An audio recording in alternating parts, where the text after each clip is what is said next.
Previously on the podcaster's guide to the conspiracy. Previously in July's gone by. It's 2018 and we're talking about the Casca Whiskey hoax, which is funny if you're both scared of Russians and the Scots. We also talked about my colleague's latest book and asked why their return to Aotearoa also saw two noted alt-righters Lauren Southern and Stefan Molyneux come to visit. Coincidence or conspiracy? Whoosh! And now it's 2017. We have a rather rudely titled episode about that American president we're avoiding talking about. Which is about it, really. Yep. Whoop, whoop. It's the Time Lords and the year is 2016. And what a July it was. Brexit, fictional conspiracy theories, the Chilcot report, Turkish conspiracy theories, and Hillary Clinton and the DNC email hack, the story that launched 1,000 conspiraships. Meanwhile, in the relative peace and sanity of 2015, we interviewed Martin Orr, one James F. Tracy, before that unfortunate incident with him and Lenny Posner became a thing. And we talked with Jack Z. Bratich. There's also a bit of Nazi UFO fun with Operation High Jump. Yep, and we're back to the beginning with the year of our Lord 2014. And who is that Lord? Why, it's David Icke, who got his first mention that July. We also talked about the other seminal conspiracy theory of the show, the downing of Flight MH17, and discussed the old coincidence versus conspiracy thing. But now it is 8 p.m. on July the 18th, and this is the Conspira News.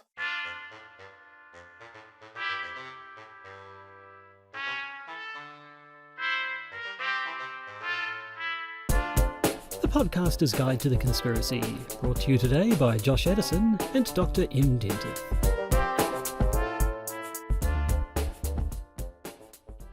Hello and welcome to the Podcaster's Guide to the Conspiracy. I am Josh Addison, sitting next to me, Dr. M. Dentith. It's news time again. We are again at the end of the 4-week cycle that we've decided to go by, so it's time for a news update.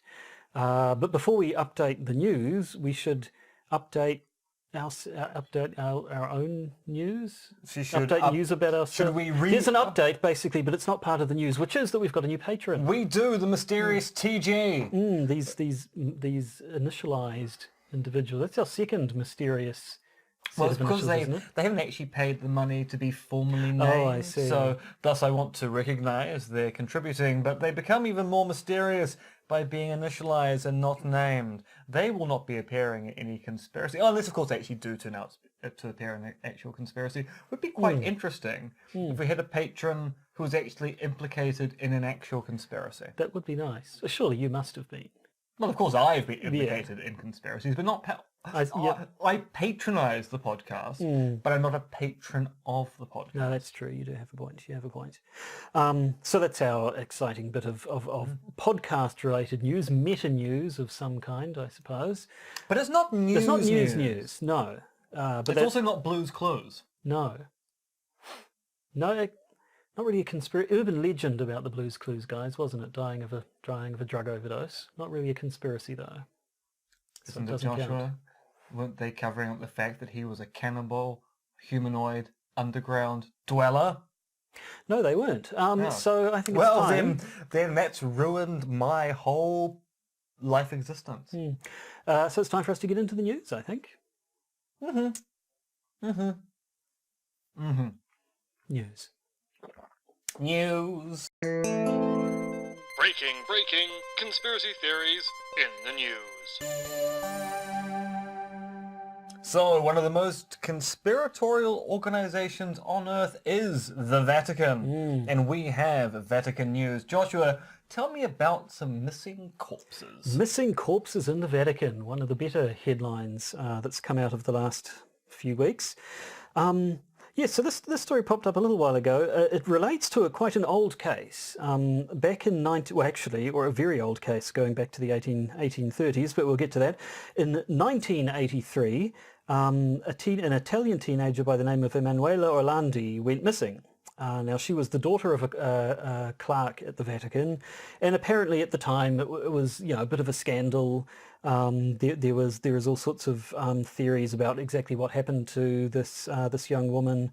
Had she been kidnapped by an organised crime gang trying to get some sort of leverage over someone in the Vatican? There was the theory that she'd been abducted to try and release Mehmet el-Agca, the Turkish man who tried to kill Pope John Paul II 2 years previously. So there are lots of ideas, but she was never found, and no one exactly knows what happened to her. But there was a potential break in the case a couple of weeks ago when her family received an anonymous tip. An anonymous tip? An anonymous tip saying that... So this is back... She disappeared in 1983. 1983. So an anonymous tip, that's quite a long time for a tipster to be quiet. That's almost 40 years. It is. And the fact that it was so long meant it was essentially taken to being a tip to where to find her remains. There was no real hope, I think, that she'd still be alive at this time. But they were told that she could be found in the Teutonic Cemetery, which is a burial ground just inside the Vatican. It's been used for church figures and members of noble families of German or Austrian origin, according to my notes.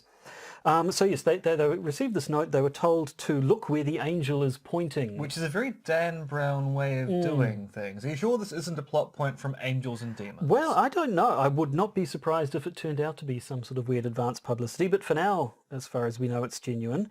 The thing is, things just got even more interesting when they found a tomb in the Teutonic Cemetery where there was an angel pointing, an angel holding a book or something pointing in the direction of this tomb. So they opened it up, and inside they found nothing. Now... All right, so that's kind of interesting for the sheer fact that tombs normally contain something, even if it isn't someone who disappeared in 1983. Yes, so not only did it not contain the remains of this missing teenager from 1983, it also did not contain the remains of the two princesses who were supposed to have been buried there. One, Princess Sophie von Hohenlohe, who died in 1836, and Princess Carlotta Federica of Mecklenburg, who died in 1840. And now I regret the fact that I had sons and not daughters, because I did not think to name one of them Princess Carlotta Federica of Mecklenburg. I mean, I still could. Deepol's there, but... And your children could change their names. They could. I've changed my name so many times. You certainly have. But anyway, so yes, they were expecting to, at the very least, find the bones of these two long-dead princesses, but they didn't even find those. And everybody thought, well, this is very weird. How has the Vatican managed to mislay the remains of a couple of European princesses? But there have since been further developments. Recently, some people sort of, obviously, you know, while it turned out to not be a lead for this mystery dating back to the 80s, it prompted a mystery of its own. And so then people looked around and realised, well, actually, the Teutonic Cemetery did apparently undergo some fairly major renovation in the 1960s and 70s, and so then they thought, okay, well, if that's happened, then possibly the remains were moved while renovations were going on and then put back somewhere else. And sure enough, nearby they found a couple of ossuaries hidden underneath a compartment in the floor or something of some other place in the cemetery. And so they're currently DNA testing the bones they found there to see if they are actually the bones of these princesses, in which case it will be case closed. So at the time the story first came out, it was particularly mysterious and rife for conspiracy theories, bodies going missing from the Vatican, but unfortunately the story moved a little too quickly for us, and so it looks like it may actually have a more prosaic explanation. Although you do end up having that kind of, so we renovated the cemetery, and we could have put the bodies to one side, marked them, and then put them back in the tombs. But it was easier to dig a hole and just pour all the bones to one location, because who's going to look inside the tomb of someone who died in 1836? And then someone else, who may or may not be connected to the disappearance of someone who died in 1983, points people towards a tomb which has been renovated but not reoccupied. And we still don't know what happened to Emanuela. We do not, unfortunately, know. You almost wonder, was it not actually someone who had anything to do with her case, but simply someone who was a little bit annoyed about the shoddy work they did renovating 50 years ago? And see, I would be looking for the people who hold the ancestral seat for these two particular princesses. I think there's a vendetta against whoever did the Well, renovations. because I'm pretty sure they have tracked down relatives of Well, I these mean, they would have to for the DNA testing. Precisely. Yeah, I mean, the ossuaries, as I understand in this case, were sort of wooden boxes. So it's not like their bones were all chucked into a pile amongst other bones. They were separated out into their own little containers. But Boxed, but not in mint condition. No. So an excellent sounding case around an organisation who is rife with conspiracies and conspiracy theories, but maybe this particular case not as conspiratorial as it first seemed. All right, then let's move on to the police, the New Zealand police. Yeah. And this actually does seem ever so slightly conspiratorial. Someone who's been pressured by the police force who, this all sounds a rather dubious. Have you been following this? Because I've only seen the one story, which was on the local news site News Hub. I haven't seen much of it elsewhere. I don't know if that's just because other news organisations don't want to acknowledge another company's scoop or what. Except as we've discovered recently, News Hub and the New Zealand Herald seem to like stealing each other's material and then representing it. So maybe the revelations about that a few weeks ago have led to people at the Herald going, nope, we won't touch the story at all, or they're working on their own inside scoop. But yes, tell me the details about Victoria Kirichuk. Victoria Kirichuk was a police officer in the New Zealand police force. She moved here with her family from Ukraine in 2002, so she's been living here for a decent chunk of time. But her claim is that she was approached and offered a decent chunk of money in order to give confidential police information to an unnamed third party. So her account is that her father was working, was a business partner, an antenna business partner of this fellow called Mikhail Kimmich, who's been involved in development things which I think have been a little bit shady. But so she was at a party with her father, this other guy, and other people involved in their venture. She was approached by someone, and the News Hub article goes to lengths to not name the someone. And indeed, when it quotes her directly, it redacts this person's name. Which presumably means it's been redacted for legal reasons. Yes, we'd assume that either there's a case under investigation, or they don't want to be done for libel or something. The threat of being sued. While nothing has been proven. So basically she said initially she was approached by someone who just sort of casually was like, so you're a police constable, eh? How much do you make doing that? And she told this person, and then later was then approached and offered essentially 3 times her pay as a police constable for occasionally giving access to police databases when asked. Now she said no, she refused this. Then apparently was a bunch of threats were made against her and her father. She said there are a bunch of threatening phone calls and 2 cases of an intruder entering their property at night. So she raised this with the police, thinking, hey guys, someone has asked me to compromise your systems. We better do something about that. But she then reckons her complaints were not taken seriously. So she went to the IPCA, the Independent Police Complaints Authority. Right. As opposed to the Association of Independent Police Complaints. No. So then the IPCA referred her complaint back to the police. And then at that point she started getting hassled from within the police force. She said apparently officers who she worked with started making complaints about her, which she reckoned is not something that ever happened to her previously. She didn't have a history of that. She said the police tried to make her have a psychological assessment, which she refused, and then eventually she said that her working conditions became such that she felt she had to resign. So this is all still very much underway. It's a bit hard to tell. I assume what they're getting at is that the police didn't like the fact that she sort of went over their heads and went to the IPCA, sort of so it sounds as if what happened is she went to the police.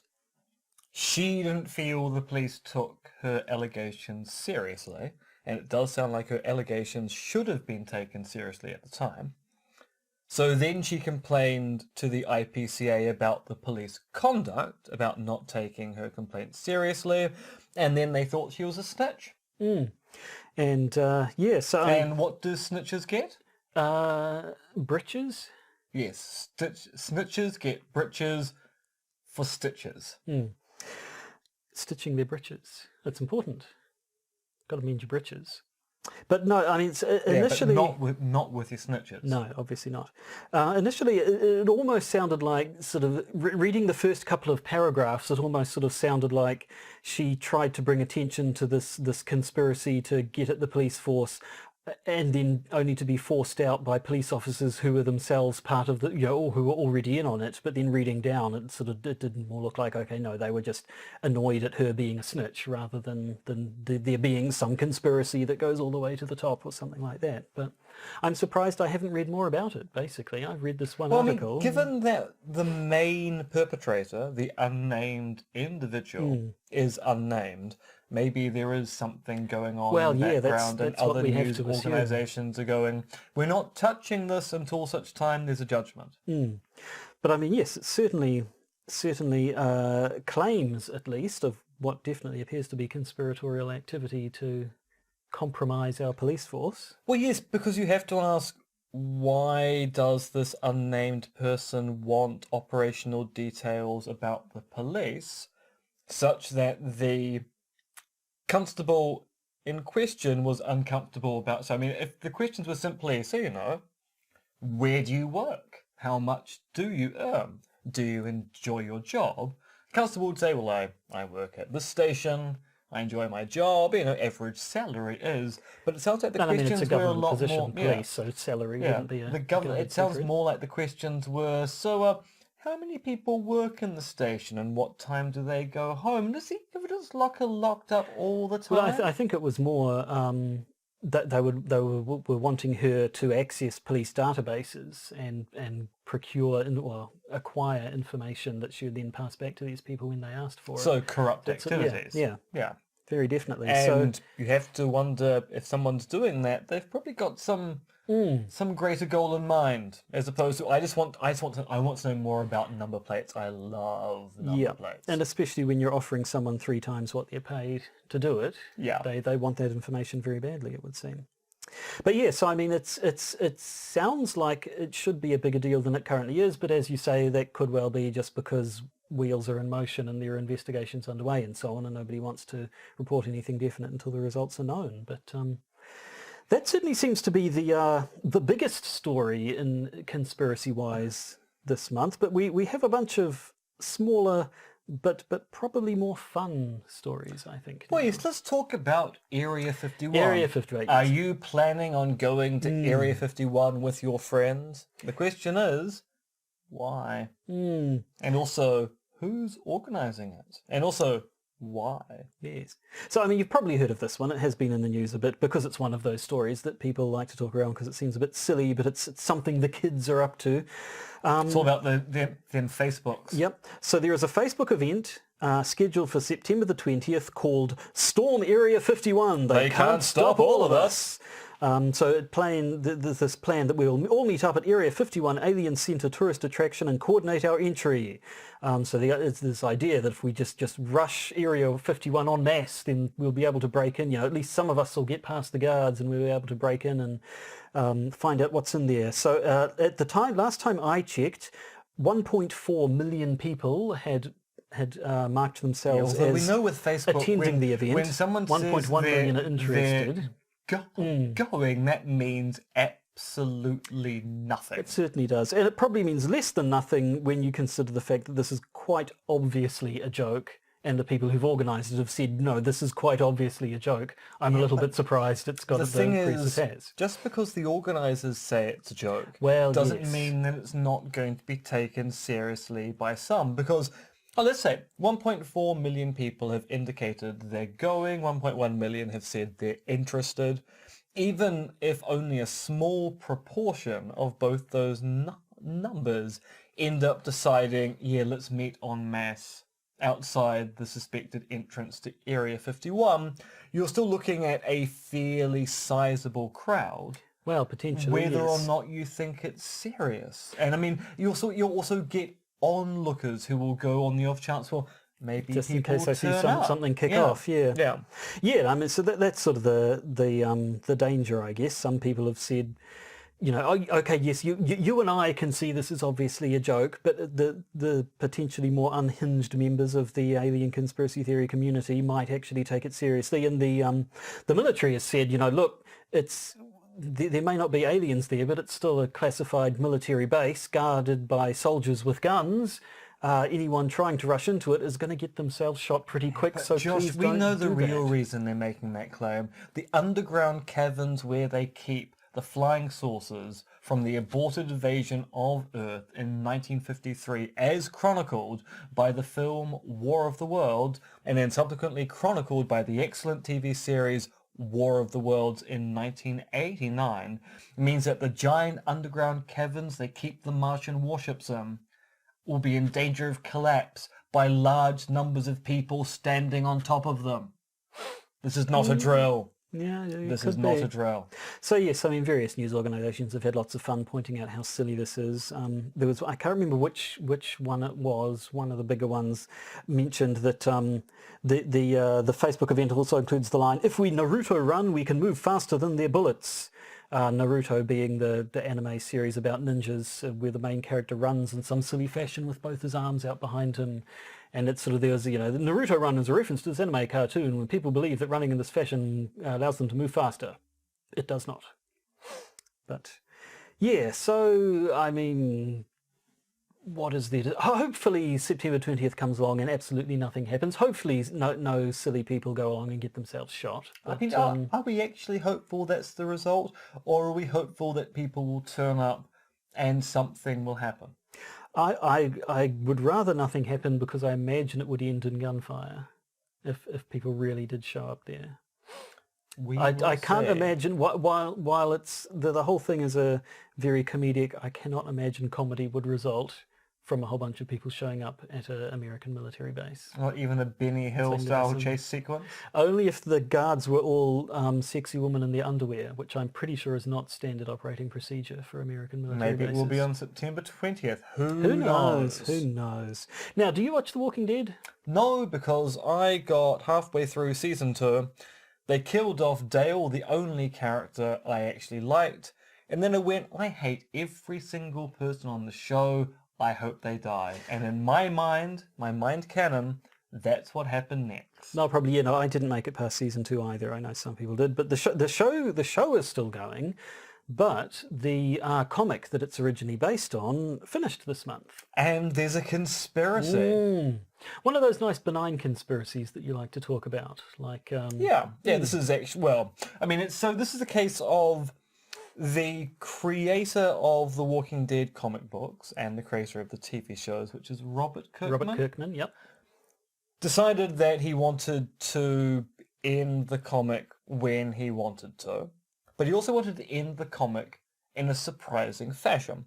So the comic ended with issue 193 at the start of this month, but to ensure that people were going to be caught unaware, they solicited pre-orders for issues beyond 193, to the point where they even created fake covers and plot synopses of issues going forward, so that when issue 192 came out, and Kirkman went, oh, by the way, next issue is the last one, people were caught completely unaware. I don't think he even did that. I think it was issue 193 came out and he said, by the way, this issue is the last one.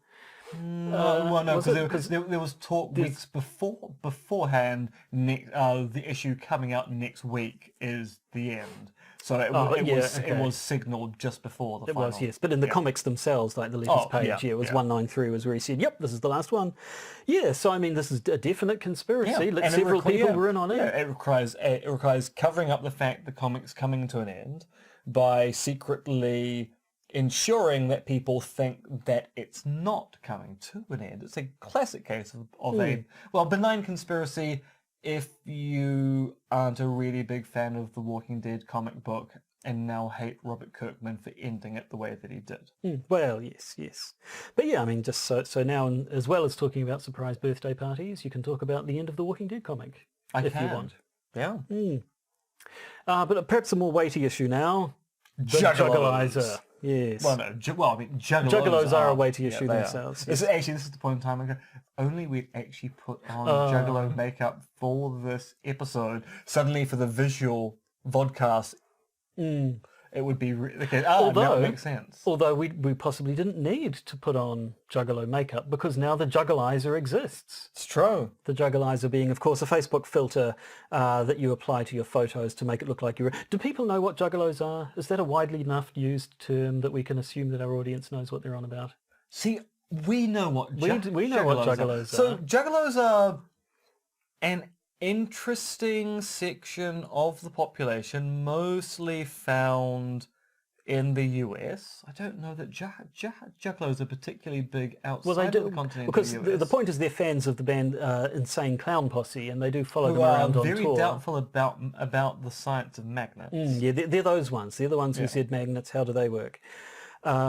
And as you'd suggest from a band with the name Insane Clown Posse, they do wear very distinctive clownish black and white clown makeup. And so Juggalo culture, people who dress like the Insane Clown Posse and adhere to the same kind of beliefs. It's a little bit hard to... There's a lot of getting stoned. Yeah. And but it is also a whole being, sort of culture. And the there's whole being Juggalo close thing. to family and trusting one another. And there are Juggalo meetups, and there are questions What's as to whether it called? Juggalos... The Dark Carnival of Pain or Fear or something. I can't remember. Something like that, yeah. And Juggalos are concerned about being discriminated at work because they want to wear their face makeup all the time. And now it turns out that certain facial recognition apps can't recognize you if you dress like an insane clown from the Insane Clown Posse. Yeah, so supposedly there was news recently that Juggalo, the clown makeup, will defeat facial recognition software, or some at least. I mean, I thought because I've seen things before of like hairstyles and stuff designed to defeat facial recognition software, which sort of had splashes of colour around. I thought the whole point was being asymmetrical and stuff, whereas the clown makeup generally isn't. But who knows? This was the claim anyway, which has then led people to come up with an actual conspiracy theory, which is that the point of the Juggalizer filter is to amass a database of photos of people with and without Juggalo makeup on, which could then be used to train facial recognition algorithms to account for Juggalo makeup and therefore remove the way of defeating facial So recognition you keep software. saying Juggalo and I go, I'm just a Just Juggalo. a Juggalo everywhere I go. I go. Insane clowns come to meet me. So you might recall, I can't remember if we talked about it in the episode. I think it was in one of the bonus episodes. I can't remember. We did mention that back when a little while ago there was the meme of posting a photo of yourself And then yourself 10 years younger or 5 years or whatever it was. And at the time we sort of said there was a bit of a theory there that people... Like, well, if you wanted to train facial recognition software to take aging into account, then being able to look up a ton of photos of side-by-side comparisons of faces 10 years apart would be very useful for that. Well, in the same respect, whenever you do a capture to log on to a website, you are helping train an AI to all those ones that say features. click on all the pictures that have a car in that's them or not to something. test whether it is to test whether you're human, but it's also to teach the machine to be able to look out for things that allow them to answer the same questions. And then even more recently, there's the latest one has been that face app thing with the filter that makes you look old. Which, as I said on Twitter, I tried it out and the portrait in my attic almost exploded. And again, I've heard people saying that's a way of training algorithms for making deep fakes. Those deep fakes that they talk about. This is the one where you... I like the way your eyes go, deep fakes. Oh, you have to. You can't not say deep fakes fakes. without waggling your eyebrows. Which, if you don't know, is the idea, technology which has been shown to be relatively successful, being able to... I think they can even... Do they require video footage or could they just do it off a photo? I can't remember. Basically being able to manipulate video footage so that you can take a person's face and then make a video where you animate their face realistically, basically so you can make it look like a person is saying things that they don't actually. So that was the one they did it of Mark Zuckerberg. Yes, to and sort also Arnold Schwarzenegger. as sort of to test whether how committed Facebook was to freedom of speech by posting this deep fake of where they make Mark Zuckerberg look like he's can't remember what he was saying, talking about how he wants to harvest all their data and how evil basically admitting he's a member of some new world order. Yeah. And I mean, how seriously can we take these things? So it's sort of, here's the stuff which does result in a whole bunch of data being on the internet. One use you could think of for that data is training facial recognition and so on, but can you really leap from there to say that's what these things were put in place for initially? Well, the worry is, even if they're not put in place for doing it initially, the data can be used it is there. after the fact. Yeah. So suddenly you have a whole bunch of images on Facebook, a social media platform which is quite happy to take your data for all kinds of rationales. Mm-hmm. And you've got differences in age between 5 to 10 years between one photo and another, which will then make it easier if Facebook decided to harvest that data to then look at photos of you in 10 years' time and go, oh, we think this is you. Let's add it to your story stream or photo stream or AR experience, whatever Facebook is doing in 10 years' time. If indeed Facebook is still around. Yeah. Indeed, if we're still around. Well, quite. Yes, I mean, you don't have to think that the origins of these things are part of some nasty conspiracy, but nevertheless you could plausibly come up with a theory that the data generated by them. Because it's out there, someone could use it. It's interesting to see people saying, well, the new Face app, the one that does the AG filter, people saying, oh, look at its terms and conditions. It says that any image you take is sort of owned by them and they can share it around and do that and it's all evil. And people saying, well, yes, that is true. It's actually every other social media app is the same. You understand that, right? I remember when Gmail first... but Face app is Russian, so it's a big issue. I remember when Gmail first came out and there was a lot of scaremongering around, well, Gmail, look, they keep your emails stay on their servers forever, and even if you tell them to delete it, they might still actually be on some of their servers because they're mirrored around all over the place. And at the time we were like, well, yes, that is true, but it's also true of every other internet email service which you haven't had a problem with. So yes, I mean, it's true. You probably shouldn't be sharing anything on Facebook or anything on social media rather ever. But unless, of course, you want to put it into the commons. Yes, but speaking of social media, Trump. So the White House had a social media summit earlier this week where they invited a whole bunch of right-wing commentators to talk about how Facebook and Twitter are being really, really mean to conservative voices. And this led to a barrage of complaints by people from the alt-right. From the alt-right? The alt-right. Because they've invited people from the right to discuss a conservative bias in social media, but they didn't actually invite anyone who had been deplatformed by Facebook or Twitter. So there was no Laura Loomer, there was no Alex Jones, and there was no Gavin McInnes, founder of the Proud Boys. They did invite a cartoonist by the name of Ben Garrison, who they then had to disinvite because it turned out he had an anti-Semitic cartoon published rather recently, and that turned out to be a little bit embarrassing. QAnon promoter Bill Mitchell did turn up, but curiously didn't actually mention Q or QAnon because it wasn't the right circumstance to talk to the president that QAnon is convinced is actually going to reveal the deep state and destroy it. So you had a chance to actually talk to Trump about Q and went, no, this is not the right time. This is not the right time to destroy the elite pedophile network that exists in American society. So I assume the implication is that the people who have actually been booted off Twitter and Facebook were done so for having fairly unsavoury, I suppose, views and opinions. It would seem that yes. And so despite the fact that they're wanting to complain about people being right-wing people being censored on social media, they are tacitly acknowledging that there kind of is good reason to, because these views are unpalatable enough that they don't actually want to be associated with them. But more curious, Trump's biggest contribution to the debate was to lament the fact he doesn't have enough followers on Twitter. Well, that's always been his thing, isn't it? Complaining So that it he seemed doesn't to get enough basically press. be an excuse for Trump to go, more people should follow me online, someone stopping the people from following the best president the United States has never had. Do we know who exactly organised this? Like, was it Trump's idea, or was it just his people, and he got That I dragged don't into know, it? actually. Trump seemed rather keen on the idea, because he's had a big thing about social media and He does like his conservative Twitter. anti-bias on social media platforms. But no, I'm actually not quite sure whether it was his idea or whether it was an idea that was designed to please the president. But it happened, and most of the complaints have been by people on the alt-right about not being invited. Yeah, well, there you go. And so we ended up talking about Trump after all. But it's just a news episode. I think even if we do end up talking about Trump every news episode, that at least is only going to be once a month. And Well, we'll try to avoid it precisely. anyway, because we're frankly sick of talking about the guy.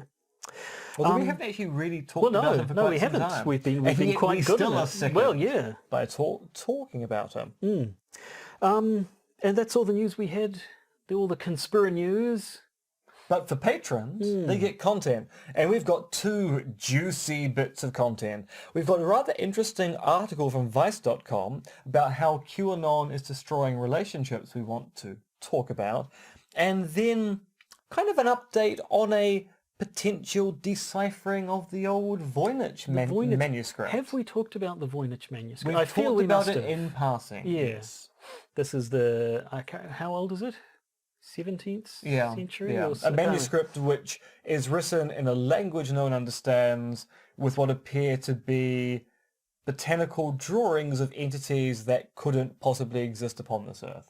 Yes, which people have been puzzling over for centuries, and every now and then someone will pop up and say, I finally managed to translate it. And which someone happened. from Bristol claims that he has. But if you want to know more, you'll have to stick around for the bonus episode. And if you want to stick around for the bonus episode... You have to give us some money. It's just the way the world works. Yep, sounds we're both extortionate. But communists, but Yep. unfortunately communists have to make a living wage. And Josh, you're a communist I now. would have said democratic socialist, or socialist democrat. I never know the difference between those two, and I don't think anyone else actually does either. That's why he's a communist. Anyway, so if you feel like giving us money, feel free to. And if you already give us money, thank you very much. And you'll get to listen to the bonus episode whenever you please.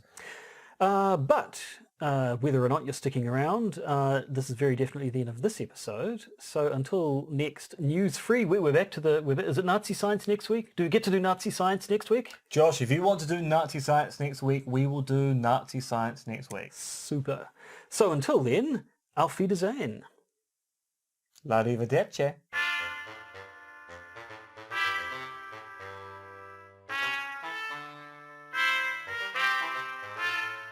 You've been listening to the Podcaster's Guide to the Conspiracy, starring Josh Addison and Dr. M.R.X. Denton, which is written, researched, recorded and produced by Josh and M.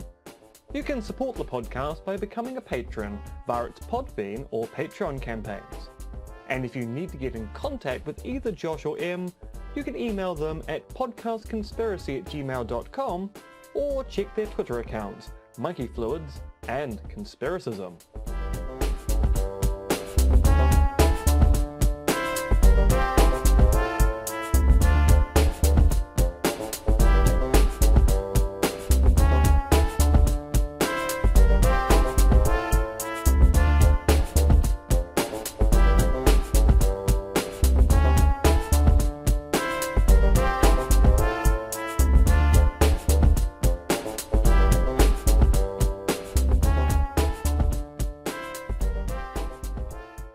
And remember, they're coming to get you, Barbara.